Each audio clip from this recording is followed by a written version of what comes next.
검정 보고서 제출 기간이 지났습니다. 지난 3월 14일 제주도와 정부와 해공 간의 협정서가 체결되었지만도 우리는 그 협정서가 지금 국회에 제출되었는지 안 되었는지조차 지금 모르고 있습니다. 지난 18일 그 협정서를 좀 자세히 제가 읽어 보았습니다. 내용이 전반적으로 이해되었는데요. 어떤 것들은 전문 용어가 되다 보니까 이해 안 되는 부분도 있었는데, 그 협정서에서는 나오지 않지만도 이 전체 해공 기지가 16만 평 중에 그 민항 그 부분은 12,000평 정도 되는데, 문제는 이 민항이 폭파시설 보호 지역 안에 아직도 묶여 있습니다. 원래 하면은 이 민항 군항이 민항이 제대로 역할을 하기 위해서는 군사시설 보호 지역에서 해제를 시켜야 하는 거죠. 그런데 작년에 군사시설 보호 지역으로 묶인 상황이 여전히 이 민항 지역이 민항 지역 군사시설 지역 안에 들어있다는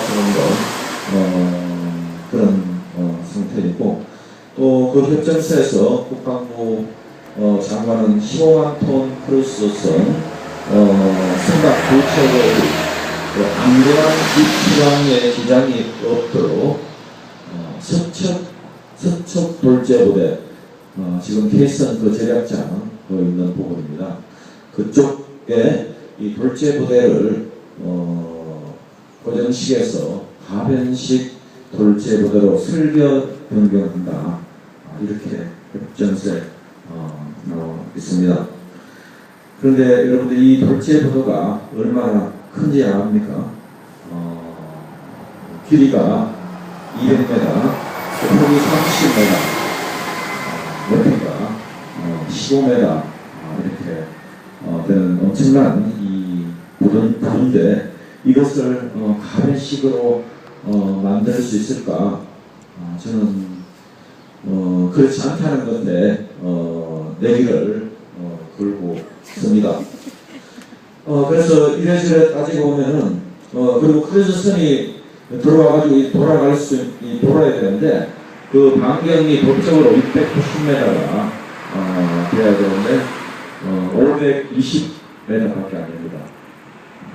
그래서 누가 봐도 이것은 민항을 만드는 거지 민항일 위주의 그 항구가 아니다 하는 거 이 협정서만 봐도 드러납니다. 근데 그 이후에 이 협정서가 체결되고 난 다음에 이 설계 변경 상황 시에는 제주도청에서조차도 작년에 이 공사 중지 명령을 해야 한다고 이렇게 결론 내렸는데도 불구하고 이 변경을 요구 사항이 나왔는데도 불구하고 저희들은 그냥 그런 단 넘어가듯이 공사 중지 요청도 하지 않고 계속 해야 된다는 그런 입장입니다. 박정희 대통령 시대 때 여러분들 절대 보전 지역이라 하는 시작된 거 아시죠? 대한민국의 아마 산 그리고 숲 정말 절대적으로 보전해야 될 지역들을 묶어놨는데, 제가 그 예수의 수련자로서 수련원에 있는 곳이 수원이었습니다. 그 당시만 해도 좀 깊은 이 골짜기 속에서 있었는데, 그 수원 수련원 옆이 다 이 절대 보전 지역으로 묶여 있었어요. 그래서 제가 수련 받을 때만 해도 이 탁구장을 없어가지고 임시 천막, 지금 우리 기도소 이런 천막처럼 천막을 좀 쳐서 탁구장을 만들어야 했는데 어떻게 알고 금방 찾아와서 천막 철거해달라고 그렇게 이야기했는데, 이 절대 보전 이 지역에 대한 법이 아직까지도 굉장히 이 무서운 지금 보입니다. 그런데 해군이 작년에 이 분항하고 크루즈선이 들어올 수 있는 그 입구가 변경을 했어요. 처음에 30도, 77도 각도에서 30도로 완만하게 해야 될 상황 속에서 이 변경을 했는데, 이 변경 입구가 천연보호구역 지역을 침해했어요. 그리고 유네스코 생물권 보전 지역을 침해하게 된 겁니다. 저는 이 절대 보전 지역 구역보다도 이 유네스코 생물권 보전 지역, 천연보호 지역이 더 높은 가치를 저는 두고 있는데, 이렇게 중대한 법을 이 영역을 침해하는데도 불구하고 환경영향 평가를 하지도 않고 그냥 설계도에서 그냥 숨만 휙 떴고 공사를 지금까지 해오고 있습니다. 우리가 해군기지 사업을 정책 사업이라고 하죠.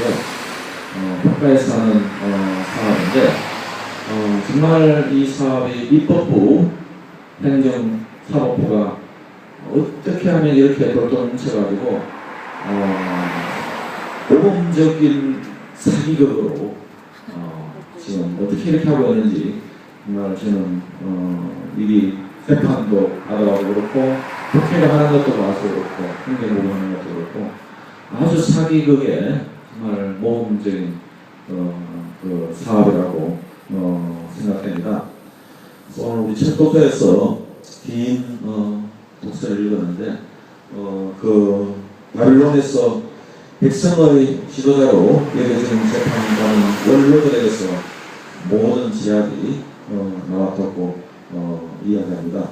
그리고 그 뒷부분에 두 재판관의 그 제약을 구체적으로 우리는 보았습니다. 그리고 오늘 복음에서 또 예수님 시대의 그 바리사인들의 그 제약들, 또 이런 모습들이 우리 시대의 그 입법 사법 행정부의 그 지도자들에게서 그대로 볼 수 있습니다. 우리가 며칠 전에 그 교황 비밀 선거에서 새로운 교황을 뽑았습니다. 저는 이분에 대해서 어느 정도는 알고 있고 앞으로 어떻게 이분의 교황직을 수행할지는 잘 모르겠습니다. 근데 저는 그 3분의 2, 77명이 이분을 뽑은 것에 대해서 초점을 맞추고 싶은데요. 2000년 역사 속에서 사실상 여러 번 시리아도 어찌 보면은 유럽 밑에 그 지역이기 때문에 시리아는 어떻게 보면은 멀리 보면은 유럽권인데 전체적으로 이 유럽 그 대륙권에서 벗어나서 교황이 선출을 했다는 이 발상, 이것은 저는 2000년 역사 속에서 가장 큰 변화라고 생각됩니다. 그래서 뭔가 진일을 했다는 이런 생각이 들고, 또 새로운 교황이 개혁을 일으키면은 어떻게 보면 2000년 역사 속에서 가장 훌륭한 교황이 되고 가장 교회가 정말 하나님의 그 일을 할 수 있는 시기가 될 수 있겠다 그런 생각이 듭니다. 그래서 아직까지는 평이 전반적으로 이 교황님을 두고 괜찮은 평이 나오고 있습니다. 그래서 하나님이 모험을 했다고 이렇게 이야기하는 사람도 있습니다. 그래서 우리 교회는 뭔가 새로운 변화들이 일어나고 있는 것 같은데, 이 우리나라 대한민국 이 지도자를 보면 아직도 답답합니다. 그렇지만 또 우리 역사 속에서 훌륭한 마음들도 있고 기도를 하고 있는데 정말 하나님께서 모험을 해서 기도를 이 땅에 참 많이 나올 수 있도록 우리의 기도가 그래서 기도하는 것 같습니다.